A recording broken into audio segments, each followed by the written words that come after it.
Good evening. Standard 12th ઇંગ્લિશમાં આપણે active અને પેસિવ વોઇસની વાત કરી રહ્યા છીએ. લાસ્ટ કેટલાક વિડીયોની અંદર આપણે એક્ટિવ પેસિવ વોઇસના જે સિમ્પલ પેરેગ્રાફ્સ જે હતા તેની આપણે વાત કરી હતી. હવે આજના વિડીયોની અંદર આપણે જે ખૂબ જ અગત્યના છે, જે બોર્ડની પરીક્ષાની અંદર પૂછાયેલા છે એવા કેટલાક પેરેગ્રાફ આપણે સોલ્વ કરીશું કે જેથી પરીક્ષામાં કઈ રીતના પેરેગ્રાફ્સ તમને આવી શકે છે તેનો મહાવરો તમને સારી રીતે થઈ શકે. બરાબર, તો આપણે આ પેરેગ્રાફ ખૂબ જ સારી રીતે સમજીશું અને ધ્યાન આપીશું. તો જો first paragraph, Kalpan has collected some melodious songs when I went to his house. બરાબર, કે ભાઈ કલ્પન જે છે તે ખૂબ જ સુંદર, ખૂબ જ મધુર એવા ગીતો જે છે તે કલેક્ટ કરી રહ્યો હતો. ક્યારે? કે જ્યારે હું તેના ઘરે ગયો ત્યારે. When I went to his house, he was listening to the sweet song sung by Lataji. બરાબર, કે તે લતાજી દ્વારા ગાવામાં આવેલા ખૂબ જ મધુર, ખૂબ જ સારા એવા ગીતો તે સાંભળી રહ્યો હતો. કવિતા will bind the bundle of CDs for him. અને કવિતા તેને માટે સીડીનું જે બંડલ હોય તે એને બાઇન્ડ કરી આપશે, એટલે બાંધી આપશે, બનાવી આપશે. તો આ જે પેરેગ્રાફ જે છે તે જુલાઈ 2018ની બોર્ડની પરીક્ષાની અંદર પૂછાયેલો પેરેગ્રાફ છે. તો આપણે પહેલાં આ જે પેરેગ્રાફ છે તેના જે સેન્ટેન્સીસ છે એમાં કયા કયા ટેન્સનો યુઝ થયો છે અથવા તો એ સેન્ટેન્સ કયા ટેન્સના છે તે આપણે પહેલાં સમજી લઈએ. તો જો પહેલું જે વાક્ય છે તે હેઝ અને કલેક્ટેડ લખ્યું છે. બરાબર, એટલે હેઝ અને કલેક્ટેડ એટલે જે હેઝ સાથે ક્રિયાપદ આવ્યું છે એટલે કે પૂર્ણ વર્તમાન કાળ એટલે કે પ્રેઝન્ટ પરફેક્ટ ટેન્સનો આ જે પેરેગ્રાફ છે આ વાક્ય છે. પછી બીજા વાક્યમાં જે ક્રિયાપદ છે તે વોઝ લિસનિંગ છે. તો વોઝ લિસનિંગ જે છે તે શું કહેવાય? ચાલુ ભૂતકાળ, પાસ્ટ કન્ટિન્યુઅસ ટેન્સ. બરાબર, ચાલુ ભૂતકાળ એટલે કે પાસ્ટ કન્ટિન્યુઅસ ટેન્સમાં વાક્ય રચના શું હોય? વોઝ કે વેર અને ક્રિયાપદનું જે આઈ જેવું રૂપ હોય છે તે. અને ત્રીજું વાક્ય તમે જોઈ શકો છો કે એની અંદર વિલ અને બીન લખ્યું છે. તો વિલનો ઉપયોગ થયો છે અને ક્રિયાપદનું મૂળ રૂપ છે.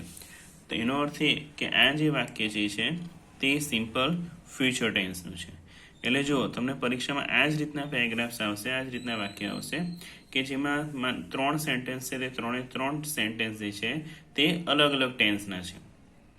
ઓકે, તો જો આપણે બધા જ વાક્ય આપણે સોલ્વ કરીએ એમાં. તો જો ફર્સ્ટ સેન્ટેન્સ, પહેલા વાક્યમાં ક્રિયાપદ જે છે તે કલેક્ટેડ છે. બરાબર, તો કલેક્ટ કરવું તો શું કલેક્ટ કરવાની વાત થઈ છે? સમ મેલોડિયસ સોંગ્સ. ઓકે, તો આપણે પહેલાં સમ મેલોડિયસ સોંગ્સ લખાશે. તો સોંગ્સ બહુવચન છે એટલે એની સાથે હેવ લખાશે. ત્યાર પછી બીન. બરાબર, આપણે પ્રેઝન્ટ પરફેક્ટ ટેન્સની વાક્ય રચના આપણે ખ્યાલ છે જ કે ભાઈ એક્ટિવ વોઇસમાં હેઝ અને ક્રિયાપદનું ત્રીજું રૂપ આવે છે, હેઝ હેવ અને ત્રીજું રૂપ. જ્યારે પેસિવ વોઇસમાં હેઝ કે હેવ, બીન અને પછી ક્રિયાપદનું ત્રીજું રૂપ લખાય છે. તો એ પ્રમાણે અહીંયા સોંગ્સ બહુવચન છે એટલા માટે અહીંયા હેવ લખાય છે. પછી પેસિવ છે એટલે બીન અને પછી કલેક્ટેડ અને પછી બાય અને કલ્પન જે કરતા છે. પછી બીજું વાક્ય આપણે જોઈએ, When I went to his house, he was listening to the sweet songs sung by Lataji. તો જો હવે આ વાક્ય ખૂબ જ અગત્યનું છે. આ જે આખું વાક્ય જે છે તે પાસ્ટ કન્ટિન્યુઅસ ટેન્સનું છે. બરાબર, પાસ્ટ કન્ટિન્યુઅસ ટેન્સમાં અલગ અલગ પ્રકારના વાક્ય આવે છે, જેમાંથી એક વાક્યનો પ્રકાર એ હોય છે કે એક વાક્ય સિમ્પલ પાસ્ટ ટેન્સનું હોય અને બીજું વાક્ય પાસ્ટ કન્ટિન્યુઅસ ટેન્સનું હોય.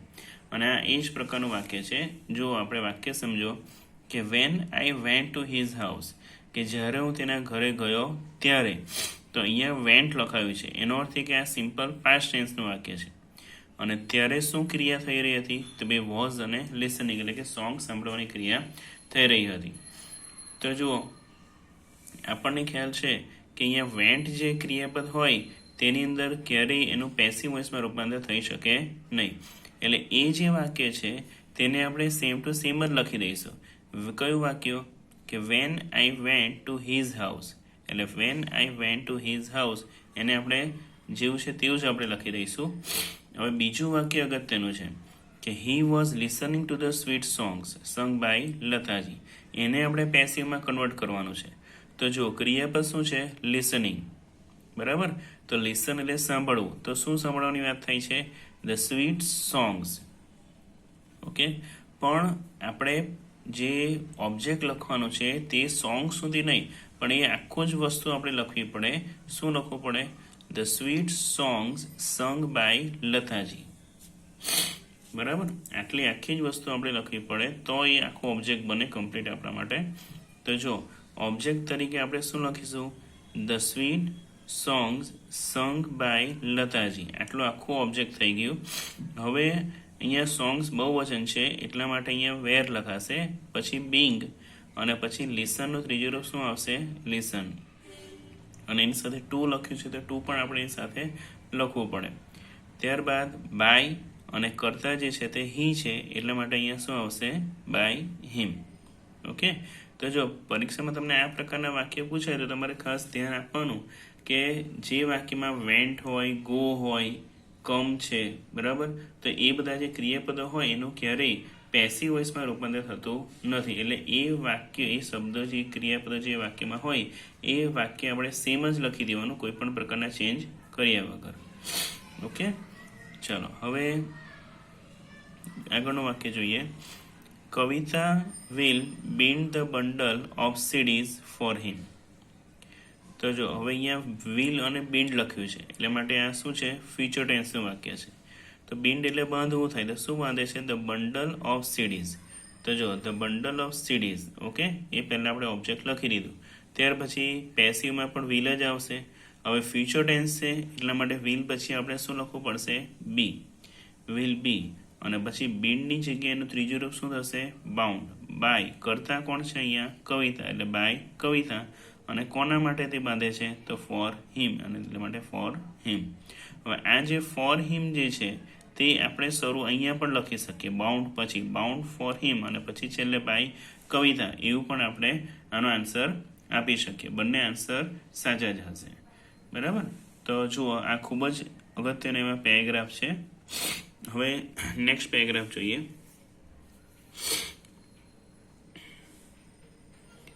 Shilpa teaches maths in the secondary section of Shantiniketan school. She inspires the students to get good marks in maths. The staff appreciate her teaching method. તો જુઓ, આ પેરેગ્રાફ જે છે તે માર્ચ 2019ની પરીક્ષાની અંદર પૂછાયેલો છે. એ તમારે ખાસ ધ્યાન રાખવાનું છે કારણ કે પરીક્ષામાં તમને આ જ પ્રકારના પેરેગ્રાફ્સ આવવાના છે. તો જુઓ, હવે આ વાક્ય આપણે પેરેગ્રાફ સમજીએ કે Shilpa teaches maths in the secondary section of Shantiniketan school. કે શિલ્પા શાંતિનિકેતન સ્કૂલમાં સેકન્ડરી સેક્શન એટલે કે માધ્યમિકની અંદર તે મેથ્સ ભણાવે છે. She inspire the students to get good marks in maths.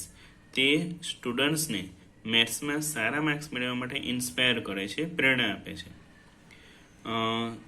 The staff appreciate Har teaching method. અને આખો જે સ્ટાફ જે છે એમનો તે તેની ટીચિંગ મેથડને એપ્રિસિએટ કરે છે, એને વખાણે છે, પ્રશંસા કરે છે.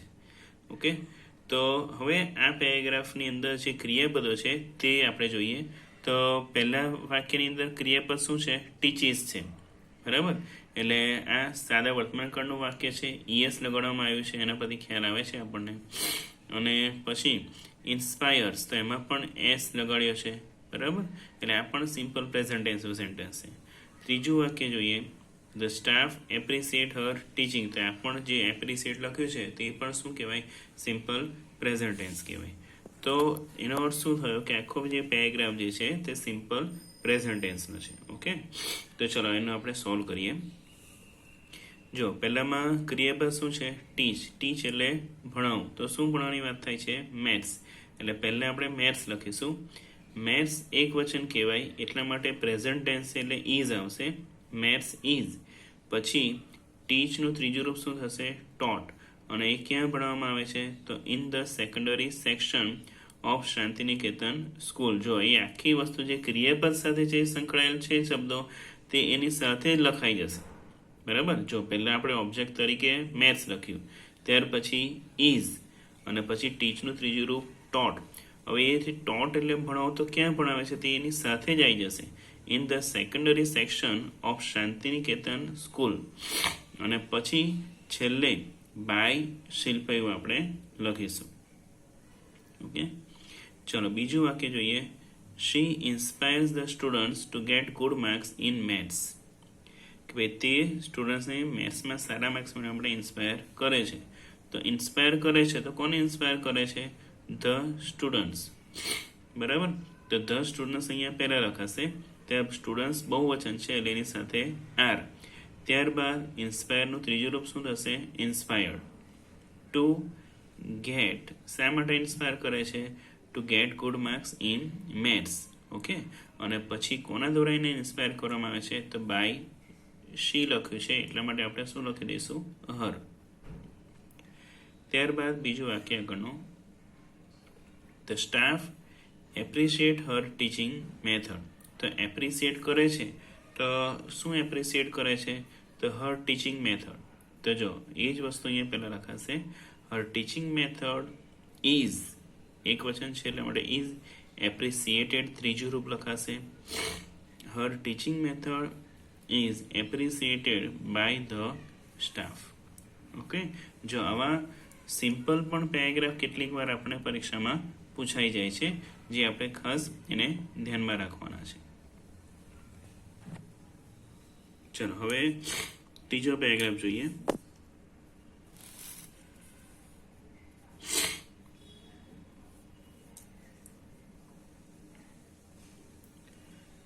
We have not found our grandfather in such happy mood.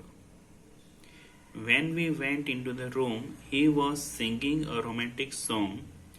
We asked him many questions, but he didn't reply. તો આપણે જોઈ લઈએ કે ભાઈ આની અંદર કયા કયા ટેન્સનો યુઝ થયો છે, એટલે વાક્ય જે છે તે કયા ટેન્સના છે. તો જુઓ, પહેલાં હેવ અને ફાઉન્ડ લખ્યું છે એટલે આ જે છે તે શું હશે? પ્રેઝન્ટ પરફેક્ટ ટેન્સ, હેવ અને ફાઉન્ડ. ત્યારબાદ બીજું વાક્ય આપણે જોઈએ કે વોઝ અને સિંગિંગ લખ્યું છે એટલે એ ચાલુ ભૂતકાળ છે. બરાબર, અને ત્રીજા વાક્યમાં આક્સ્ડ લખ્યું છે, ફક્ત આક્સ્ડ જ છે. તો એટલા માટે આના પરથી શું ખબર પડે કે આ વાક્ય જે છે તે કયા ટેન્સનું છે? સિમ્પલ પાસ્ટ ટેન્સનું. બરાબર, તો જો આમાં પણ તમે જોઈ શકો છો કે આ પ્રેઝન્ટ પરફેક્ટ ટેન્સ, આ જે છે તે પાસ્ટ કન્ટિન્યુઅસ ટેન્સ અને આ સિમ્પલ પાસ્ટ ટેન્સ. એવી રીતે અલગ અલગ ટેન્સના પણ સેન્ટેન્સ તમને આવી શકે. એટલે તમારા માટે અલગ અલગ ટેન્સને ઓળખવા એ ખૂબ જ જરૂરી છે. તો જુઓ, આપણે જોઈએ પહેલું વાક્ય સોલ્વ કરીએ આપણે. તો અહીંયા ક્રિયાપદ શું છે? Found. We have not found our grandfather in such a happy mood. કે ભાઈ અમે ક્યારેય અમારા ગ્રેન્ડફાધરને એટલે કે દાદાને આટલા ખુશ મૂડમાં ક્યારેય જોયા નથી. તો જુઓ, ફાઉન્ડ કરવું તો કોને ફાઉન્ડ કરવાના છે? તો અવર ગ્રેન્ડફાધર. તો અવર ગ્રેન્ડફાધર ઓબ્જેક્ટ છે આપણા માટે એટલે પહેલાં આપણે લખીશું. હવે ત્રીજો પુરુષ એક વચન કહેવાય એટલે એમની સાથે શું આવશે? હેઝ. પછી જો આ નેગેટિવ સેન્ટેન્સ છે એટલા માટે આપણે એની સાથે શું લખીશું? નોટ. પછી ફાઉન્ડ જે ત્રીજું રૂપ છે પણ પેસિવમાં ફેરવવા માટે એની આગળ આપણે શું લખવું પડશે? બીન. એટલે હેઝ નોટ બીન ફાઉન્ડ. પછી in such a happy mood એની સાથે સંકળાયેલા શબ્દ છે એટલે એની સાથે આપણે લખીશું in such a happy mood. અને ત્યારબાદ વી જે છે એની જગ્યાએ શું આવી જશે? બાય અને અસ. બરાબર, જો બીજું વાક્ય જોજો, બહુ અગત્યનું છે. We went into the room. When we went into the room, he was singing a romantic song. કે જ્યારે અમે તેમના રૂમમાં ગયા ત્યારે તેઓ એક રોમેન્ટિક સોંગ ગાઈ રહ્યા હતા. તો જો હવે અહીંયા વેન્ટ ઇન્ટુ ધ રૂમ, તો આ પણ સિમ્પલ પાસ્ટ ટેન્સનું સેન્ટેન્સ છે. પણ અહીંયા આપણે ઉપર વાત કરી તે પ્રમાણે કે વેન્ટ જે છે તે સિમ્પલ પાસ્ટ ટેન્સનું સેકન્ડ ફોર્મનું રૂપ છે, પણ અહીંયા એને પેસિવ વોઇસમાં એનું રૂપાંતર થશે નહીં.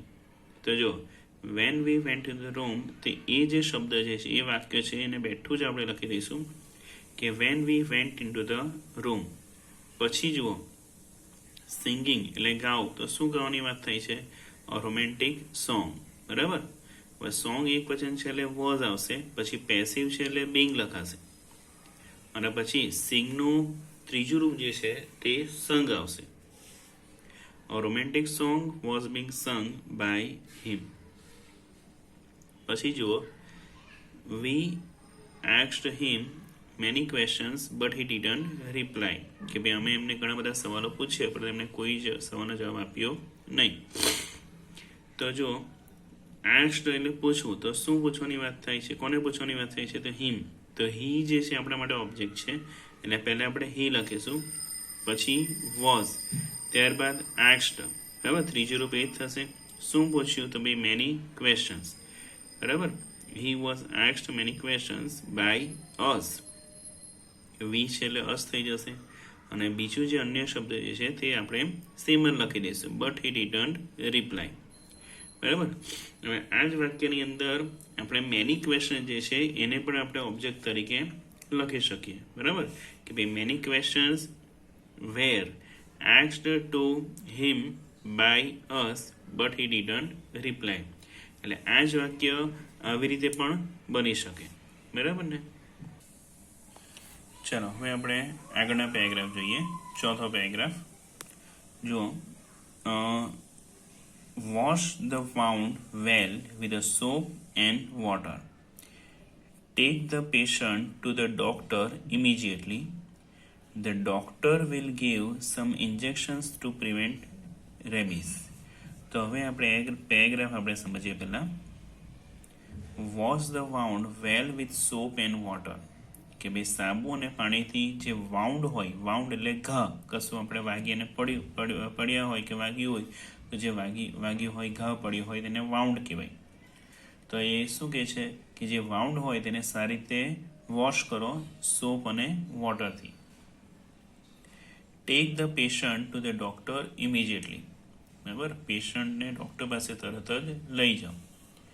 The doctor will give some injections to prevent rabies. અને ડૉક્ટર તેમને કોઈ પણ પ્રકારનો ચેપ ન લાગે તે માટે ઇન્જેક્શન્સ આપશે.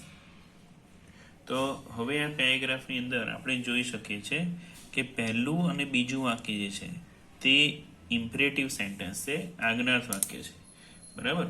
પેસિવ વોઇસની અંદર આપણે જોઈ ગયા કે જ્યારે ઇમ્પરેટિવ એટલે આજ્ઞાર્થ વાક્ય જ્યારે આવે છે ત્યારે એનું પેસિવમાં રૂપાંતર કઈ રીતે થઈ શકે છે, બરાબર. જો પરીક્ષામાં તમને આ પ્રકારના વાક્ય પણ આવી શકે. તો જુઓ, પહેલું વાક્ય આપણે સોલ્વ કરીએ તો હવે આની અંદર કર્તા નથી લખ્યું, બરાબર. આજ્ઞાર્થ વાક્યની અંદર ક્યારેય કર્તા નથી હોતા. તો કર્તા લખેલા નથી હોતા પણ એ જનરલી સેકન્ડ પર્સન હોય છે, એટલે કે આપણે જેને ઉદ્દેશીને વાક્ય બોલી રહ્યા છે તે વ્યક્તિ એ સેન્ટેન્સના કર્તા હોય છે. તો અહીંયા કર્તા તરીકે શું આવશે, યુ. તો જો આ રીતે વાક્ય લખાશે કે યુ આર એડવાઇઝડ. કેમ એડવાઇઝડ? કારણ કે આ એક પ્રકારની સલાહ જ આપવામાં આવે છે ને, એટલા માટે શું લખાશે, you are advised to wash. ક્રિયાપદને ટુ સાથે વોશ લખાશે. You are advised to wash the wound well. Wound wash કરવાનો છે કેવી રીતે, વેલ એટલે સારી રીતે. You are advised to wash the wound well with soap and water, બરાબર. એકદમ સિમ્પલ છે કે અહીંયા સલાહ આપી છે એટલા માટે અહીંયા આપણે શરૂઆતમાં શું લખીશું, you are advised to wash. પછી શું વોશ કરવાનું છે, તો વાઉન્ડ. વેલ એની સાથે જોડાયેલો શબ્દ છે એટલે એ સાથે લખીશું, વિથ સોપ એન્ડ વોટર. પછી જો આગળનું વાક્ય,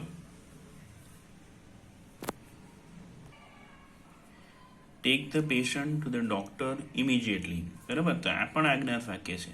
તો હવે આ અહીંયા કોને પેશન્ટને કોની પાસે લઈ જવાની વાત થઈ છે, ડોક્ટર પાસે. તો આપણે જો આને આ રીતે લખાશે વાક્યને, ધ પેશન્ટ. હવે અહીંયા એક પ્રકારની સલાહ જ છે તો એના માટે આપણે અહીંયા કયા મોડલ એક્ઝરેનો ઉપયોગ કરીશું, should. The patient should be, અને ટેકની જગ્યાએ ત્રીજું રૂપ શું આવશે, ટેકન. કોની પાસે લઈ જવાના છે, ટુ ધ ડોક્ટર, બરાબર. Should be taken two the doctor immediately, બરાબર.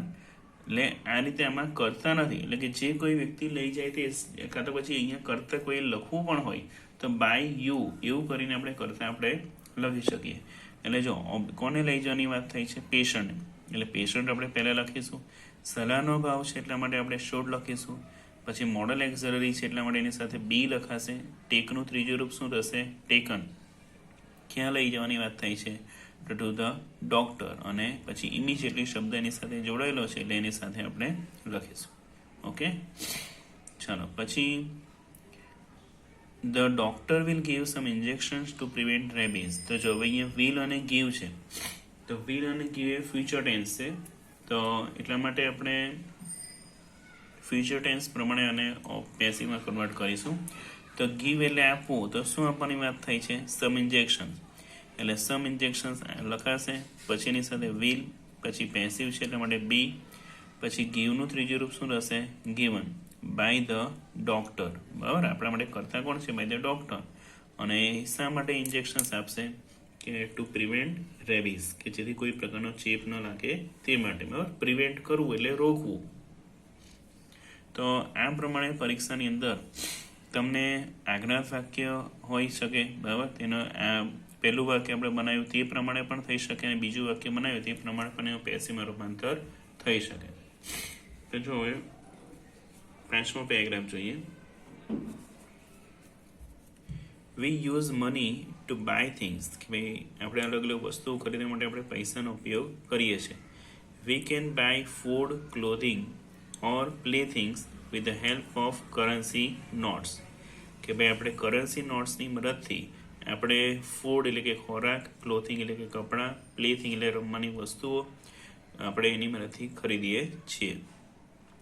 ઇન ઓલ્ડન ડેઝ, પહેલાંના દિવસોમાં, people followed the barter system. લોકો બાર્ટર સિસ્ટમનો ઉપયોગ કરતા હતા. બાર્ટર સિસ્ટમ એટલે કે એક પ્રકારની બદલા પદ્ધતિ. નાઉ ડેઝ, હમણાંના દિવસોમાં, people use E card as they are easy to કેરી.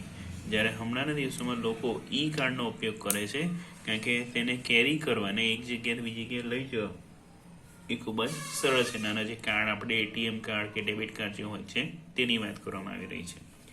તો હવે આ પેરેગ્રાફ છે એના ટેન્સીસ આપણે જોઈશું. તો જો પહેલા વાક્યમાં યુઝ છે ક્રિયાપદ, એટલે મૂળ રૂપ જ છે, એટલે સિમ્પલ પ્રેઝન્ટ ટેન્સ જ છે. ત્યારબાદ બીજા વાક્યમાં કેન અને બાય આપ્યું છે. બરાબર, એટલે મોડલ એક્ઝલરીનું. તો મોડલ એક્ઝલરી સેન્ટેન્સને આપણે જેમ પેસિવમાં ફેરવીએ છીએ એ પ્રમાણે એને આપણે કન્વર્ટ કરવાનું છે. બરાબર, પછી ત્રીજું વાક્ય છે in olden days people followed. તો જો ફોલોડ અહીંયા છે ભૂતકાળ છે. બરાબર, એટલે આ સિમ્પલ પાસ્ટ ટેન્સનું વાક્ય છે. અને ત્યારબાદ છેલ્લા વાક્યમાં નાઉ ડેઝ પીપલ યુઝ, તો અહીંયા ફરીથી યુઝ લખ્યું છે, એટલે આ પણ સિમ્પલ પ્રેઝન્ટ ટેન્સનું વાક્ય છે. ઓકે, તો જો અલગ અલગ રીતે આપણે પરીક્ષામાં પૂછાય છે. તો ચાલો આપણે એને સોલ્વ કરીએ. પહેલું વાક્ય, we use money to buy things. તો જો અહીંયા ફક્ત સિમ્પલ પ્રેઝન્ટ ટેન્સનું વાક્ય છે. યુઝ કરવું તો શું યુઝ કરવાની વાત થાય છે? મની. એટલે પહેલાં મની લખાશે, પછી એની સાથે ઇઝ, ત્યારબાદ યુઝનું ત્રીજું રૂપ શું થશે? યુઝડ. શા માટે યુઝ થાય છે? તો બાય એટલે ખરીદવા માટે, એટલે to buy. Money is used to buy things. By વીની જગ્યાએ શું લખાશે? અસ. બરાબર, પછી બીજું વાક્ય, we can buy food, clothing or plaything with the help of currency notes.